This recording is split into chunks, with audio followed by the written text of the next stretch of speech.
Quaker Hill has a wonderful history. It also has tremendous architecture, which we're trying to preserve for our posterity here in Quaker Hill. We're filming this in my office here on Quaker Hill. Wilmington was founded primarily around Quaker Hill in 1738. Now, many of us know that Swedes landed in Wilmington around 1638, but Wilmington hadn't really developed as a municipality until it developed here on Quaker Hill in around 1738 when Elizabeth Shipley came to Quaker Hill and in the ensuing years brought her family and other Quakers and people living in Philadelphia primarily to Wilmington, Delaware, and Quaker Hill in particular. In 1738, the first meeting house was built in Quaker Hill and later replaced by a more permanent meeting house in 1748. The Quaker community basically surrounded the meeting house. In 1816, another meeting house was built on 4th and West Streets here in Quaker Hill, and that magnificent meeting house still stands, illustrating a wonderful example of Quaker playing. A tremendous meeting house which has been there since 1748, where people have worshiped and continue to worship there until this day. It is also a focal point of our activities in Quaker Hill, as our neighborhood association meets there, and it is open for many functions throughout the year here in Quaker Hill. Also in that year, 1816, St. Peter's Cathedral was built here in Quaker Hill, which is a magnificent, splendid piece of architecture. It is the seat of the bishop and has been here in almost its original form with some additions since 1816. A number of other churches have been built around the Quaker Hill area. Quaker Hill initially was occupied by families of merchants and their employees. And an interesting feature of Quaker Hill is that while we have some magnificent old mansions in Quaker Hill, we also have examples of housing where the workers lived, which in smaller houses, where we really had a very integrated neighborhood very much from the beginning here in Quaker Hill. Quaker Hill had some very notable events which occurred here, primarily surrounding the Underground Railroad.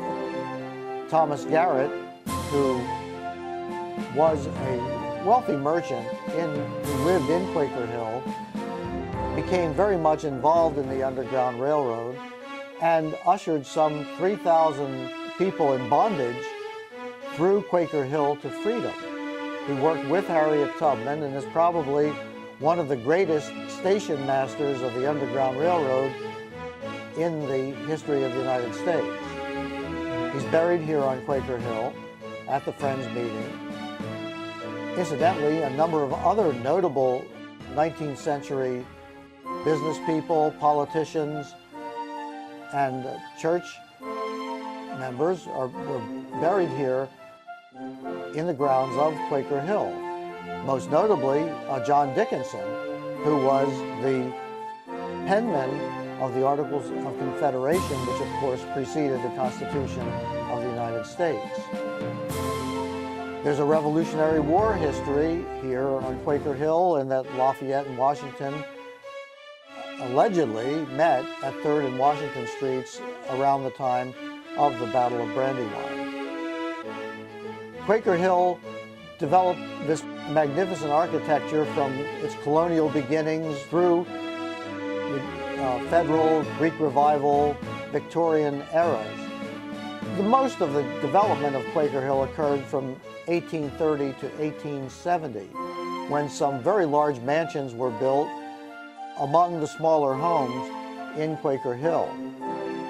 It remained a very prosperous area. During the late 19th century and early 20th century, streetcars came into Wilmington and people started moving to other areas of Wilmington, particularly West Wilmington, and then further out and in the early 20th century to places like the Highlands, to West Wilmington and Westover Hills. Quaker Hill nevertheless remained a very good living area.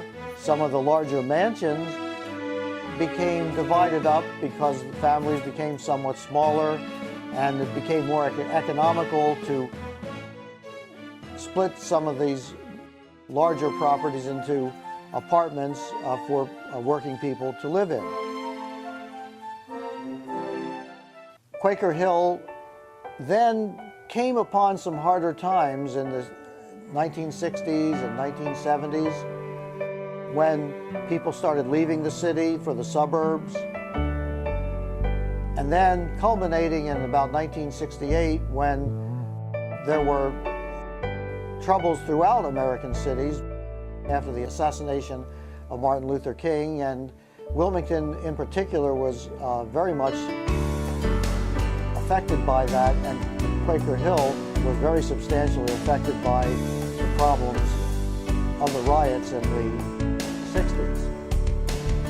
Much of Quaker Hill then became neglected. Buildings became vacant and abandoned.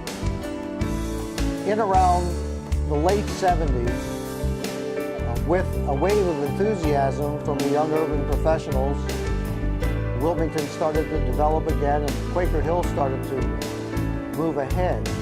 Families started moving back. Some of the old shells were taken over by families who renovated them and really developed some very beautiful properties, and largely with very good, authentic restoration. So there are many fine examples of Federal, Greek Revival, Victorian architecture here in Quaker Hill. It's also a great living community. The people here who own, who have an attachment to Quaker Hill, really love it here, and particularly fond of making it their home. Quaker Hill has a tremendous future as well. We do have these wonderful historic properties which are located very close to the downtown area, very close to the development along the riverfront, very close to the shipyard shops, very close to the development along South Market Street. It's a particularly wonderful area for people who love architecture, who love history, and who love to walk to work, because we're very close to many of the banks and many of the office buildings downtown, and it's a very short walk to the riverfront where we now have many businesses developing. It's a great place to spend time, and it's a great place to visit and explore our history, and we would welcome anyone who wishes to buy, rent, or live, or purchase a business here in Quaker Hill.